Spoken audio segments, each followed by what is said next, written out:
Hai,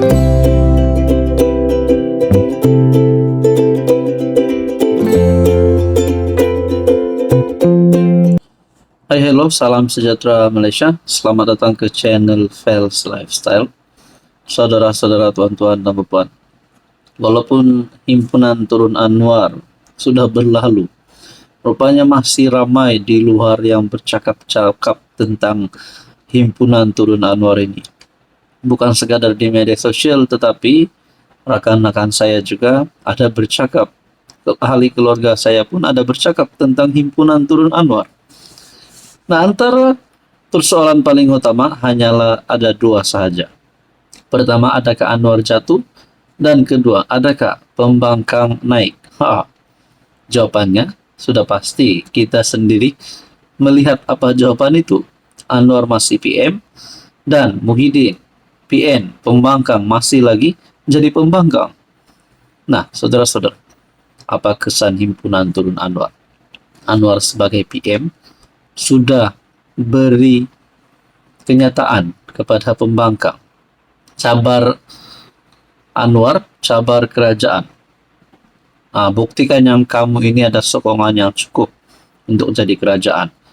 Muhyiddin, Hamzah, ataupun siapapun juga, buktikan ada ahli parlimen yang cukup yang menyokong kamu menjadi Perdana Menteri.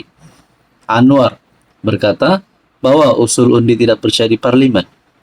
Oke, sebelum saya teruskan, saya perkenalkan kepada Anda, ini adalah produk terapi imun. Produk ini adalah transfer factor. Produk ini kepentingan adalah untuk meningkatkan, untuk menyeimbangkan, dan untuk mendidik sistem imun badan sehingga mampu melawan berbagai jenis penyakit. Jadi penyakit apa yang boleh dimakan oleh pesakit yang mengambil produk ini? Semua jenis penyakit. Karena ini adalah untuk meningkatkan semula, memantapkan semula sistem imun badan Anda. Penyakit 3 serangkai, kolesterol darah tinggi, kencing manis, diabetes, gout, penyakit melibatkan kulit, autoimun, dan macam-macam lagi. Anda boleh ikhtiar sehat dengan memakan produk ini. Sekiranya Anda ada pertanyaan lanjut, Anda boleh menghubungi saya di nomor yang tertera. Saudara-saudara, berkaitan dengan himpunan Turun Anwar, adakah hari ini Muhyiddin, Perikatan Nasional Bersatu PAS, sudah mempunyai jumlah yang cukup untuk menyokong siapa jadi Perdana Menteri? Hamzah Zainuddin atau Muhyiddin Yassin? Saya pun tertanya-tanya, siapa calon Perdana Menteri daripada pembangkang, daripada Perikatan Nasional? Itu yang pertama. Dan yang kedua, mampukah mereka mendapatkan sokongan ataupun jumlah ahli parlimen? At least 120 ahli parlimen. Ataupun mungkin 200 ahli parlimen menyokong Muhyiddin ataupun menyokong PN jadi kerajaan semula. Apa yang saya lihat setakat ini, saudara-saudara, Anwar Ibrahim bukan melemah selepas himpunan Turun Anwar. Tetapi Anwar lebih kuat. Kerana pembangkang mereka klaim bahwa himpunan Turun Anwar ini berjaya. Bahkan sebelum himpunan pun, mereka sudah cakap akan ada ramai yang turun. Berapa? 300.000? 500.000? Bahkan ada angka yang saya sendiri terkejut. Nah, pastilah macam mana mereka boleh dapat angka ini, yaitu 1 juta. Ya, rakyat Malaysia memang ada 30 juta lebih. Tapi yang turun hanyalah, saya rasa tak sampai 20.000. Saya pun tak pasti, tapi kiraan profesional daripada Malaysia kini, kita dapat lihat mungkin tak sampai 20.000 pun, 18.000, 15.000 tak silap. Jadi saudara-saudara, apa yang lulus, apa yang berjaya di sana, himpunan berjaya apa yang begitu? Mereka klaim 300.000, 500.000, 1 juta orang yang hadir tak sampai 20.000 pun. Bagi saya itu mungkin satu perkara yang memalukan mereka sendiri. Nah, berbalik kepada sokongan Anwar Ibrahim. Anwar masih ada ahli parlimen yang cukup. Bahkan saya tertanya-tanya, mungkinkah sebelum PRU 16 ataupun selepas PRU 16, mungkinkah ada ahli parlimen yang menyokong PN hari ini akan menyokong Anwar pada masa akan datang?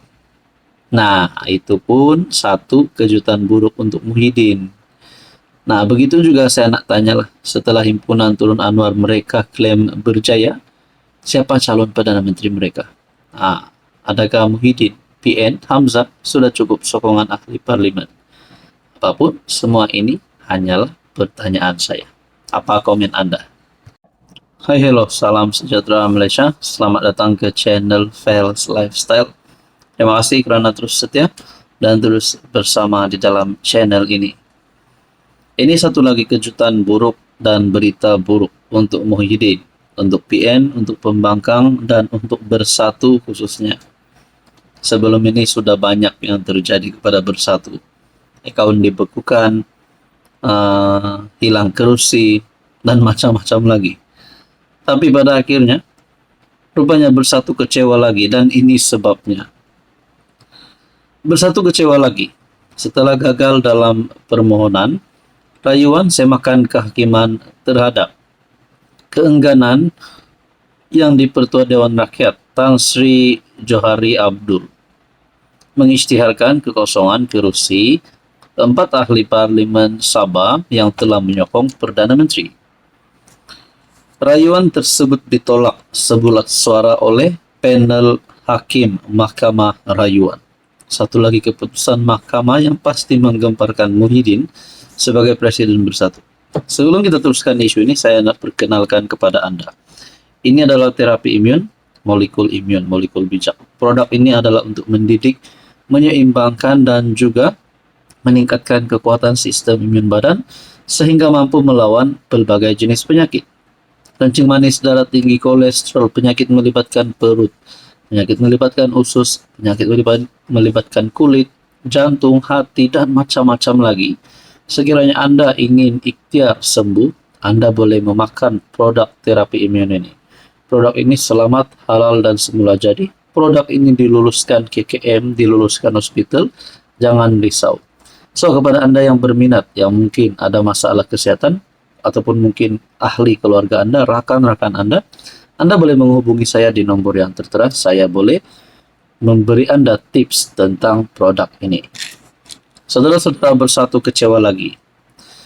Gagal dalam permohonan rayuan, semakan kehakiman terhadap keengganan yang Dipertua Dewan Rakyat Tan Sri Johari Abdul mengisytiharkan kekosongan kerusi 4 MP Sabah yang telah menyokong PM. Menurut Hakim Ruzima Ghazali yang mengetuai panel tersebut, tindakan yang Dipertua kebal terhadap semakan kehakiman. Ini berdasarkan perkara 63 dalam kurungan 1 Perlembagaan Persekutuan. Mahkamah Tinggi tidak salah dalam menolak permohonan semakan kehakiman. Ia tiada merit, katanya. 2 tahun lalu, Hakim Mahkamah Tinggi Amarjit Singh berkata, beliau menuruti duluan Mahkamah Persekutuan yang memutuskan bahawa keputusan sama ada wujud kekosongan kerusi tidak boleh diadili di bawah perkara 63 dalam kurungan 1 Perlembagaan.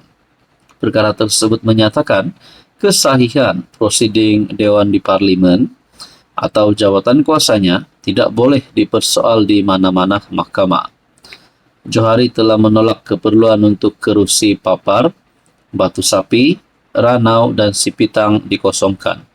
Kerusi-kerusi tersebut diwakili oleh Datuk Armezan, Muhammad Ali, Khairul Firdaus, Datuk Jonathan Yassin dan Mat Bali Musa. Bersatu mendakwa keputusan Johari tidak mengosongkan kerusi mereka adalah haram. Keempat-empat mereka merupakan calon yang bertanding di atas tiket GRS. Jadi, hancur lagilah harapan Muhyiddin kalau begini. Saudara-saudara, adakah dengan ini Bersatu dalam bahaya? Seperti orang kata, tidak lama lagi Bersatu mungkin akan tenggelam di dalam kancah politik Malaysia yang semakin panas ini. Apa komen Anda?